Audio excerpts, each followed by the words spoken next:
जय सिया राम। मैं रूपम हृदय प्रणाम करती हूँ। अब तक के प्रसंगों में हमने देखा कि तारकासुर के उपद्रवों से तंग आकर देवताओं ने भगवान कामदेव को भगवान शंकर की समाधि को भंग करने के लिए भेजा ताकि शिव पार्वती विवाह जल्दी से हो सके, ताकि वरदानी तारकासुर का वध शिव पार्वती नंदन कर पाए। परंतु भगवान शिव ने क्रोधित होकर कामदेव को ही भस्म कर दिया। संपूर्ण चराचर निरस हो चुका था, परंतु कामदेव जी की पत्नी रति के प्रार्थना करने पर भगवान शिव ने कहा कि अब से बिना शरीर के ही कामदेव सभी प्राणी और संपूर्ण संसार में व्याप्त रहेंगे। अब आगे आज मैं बालकांड का दोहा नंबर 88 और 79 का चौपाइयों सहित पाठ करूंगी।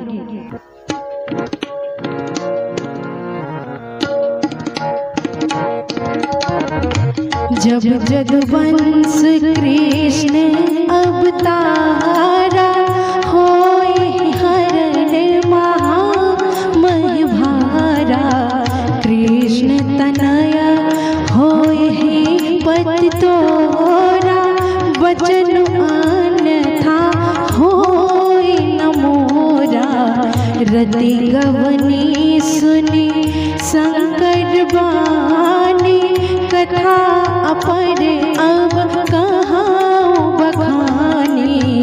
देवन समाचार सब पाए, ब्रह्मादिक वैकुंठ सिधाए। सब सुर विष्णु विरंच समेता, गए जहाँ शिव कृपा निकेता। पृथक पृथक तिन्ह कीन्ही प्रशंसा, भय प्रसन्न चंद्र अवतंसा। बोले कृपा सिंधु वृष के तो, कहूँ अमर आए के हेतु। कह विधि तुम प्रभु अंतर जामी, तदपि भगति बस बिनवो स्वामी। मंगल भवन अमंगल हारी, द्रवहु सुदशरथ अचिर बिहारी। दीन दयालु विरद समभारी, हरहु नाथ मम संकट भारी। सकल सुरन के हृदय शंकर परम उछाहो सिया रामा। निज नयन ही देखा चाहि, नाथ तुम्हारे विवाहो सिया रामा। यह उत्सव देखिए भर लोचन, सोई कछु करहु मदन मन मोचन। काम जारी रति कहूँ पर दीना, कृपा सिंधु यह अति भल कीन्हा। सासत करि पुनि करहि पसाओ, नाथ प्रभुन कर सहज सुभाओ।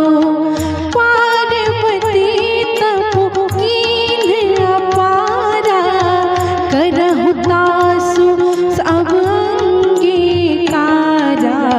सुनि विधि विनय समुझी प्रभु बानी, ऐसे हो कहा सुख मानी।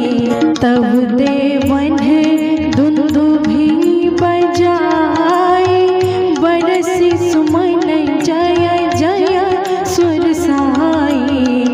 अवसर जानि सप्त ऋषि आए, तुरत ही विधि गिरि भवन पठाए।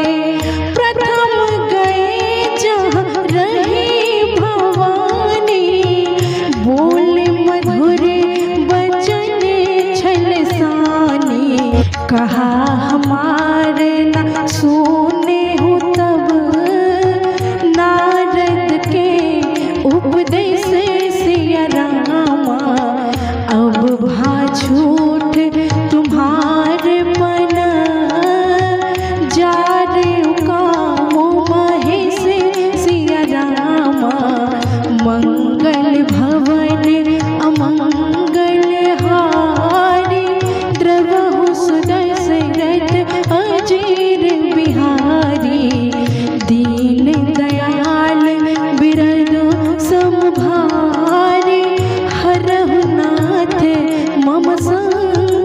तुम्हारी।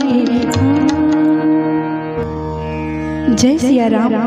जब भगवान शिव ने रति को समझाया कि भगवान कामदेव अब अनंग होकर यानी बिना अंग के ही सर्वज्ञ विराजमान रहेंगे, तो रति ने पूछा, भगवान मुझे पति के रूप में सशरीर कब मिलेंगे? तो दयालु भोलेनाथ ने कहा कि द्वापर युग में भगवान हरि पृथ्वी का पाप नाश करने के लिए यदुवंश में कृष्ण के रूप में अवतरित होंगे। उनके पुत्र के रूप में आपके पति कामदेव का जन्म होगा, तभी वो आपका वरण करेंगे। रति संतुष्ट होकर चली गई। इस घटनाक्रम के बाद इंद्रादि सभी देवतागण परमपिता ब्रह्मा को साथ लेकर भगवान विष्णु के पास गए। भगवान विष्णु को साथ चलने की प्रार्थना की। फिर सभी भगवान शंकर के पास आए। सभी ने प्रार्थना की। भगवान शंकर ने श्री हरि से पूछा, हे हरि, आप लोगों के पधारने का कारण बताएं। भगवान विष्णु ने कहा, हे आशुतोष, सभी देवताओं के मन में अभिलाषा है कि माता पार्वती और आपका विवाह देखें। आपने कामदेव को भस्म कर दिया और फिर रति को वरदान दे दिया। आप दयालु हैं। भगवान शंकर ने प्रसन्न होकर कहा, ठीक है, ऐसा ही होगा। देवतागण प्रसन्न होकर चले गए। सुमन वृष्टि करने लगे। अवसर देखकर सप्तऋषि को हिमनरेश के पास भेजा गया। सप्तऋषि सर्वप्रथम माता पार्वती के पास गए और उनसे कहा कि हम लोगों ने आपसे कहा था, परंतु आपने नारद की बातों पर विश्वास करके हमारी बातों पर ध्यान नहीं दिया। अब आपकी प्रतिज्ञा झूठी हो गई, क्योंकि भगवान शिव ने कामदेव को भस्म कर दिया। आज बस इतना ही। इसी तरह के रामायण के सभी एपिसोड्स को क्रमबद्ध देखने के लिए हमारे YouTube चैनल रूपम हृदय और रूपम रामायण को जरूर सब्सक्राइब कीजिए। सभी नोटिफिकेशन प्राप्त करने के लिए बेल आइकन को प्रेस करना ना भूलिएगा। धन्यवाद। जय सिया राम।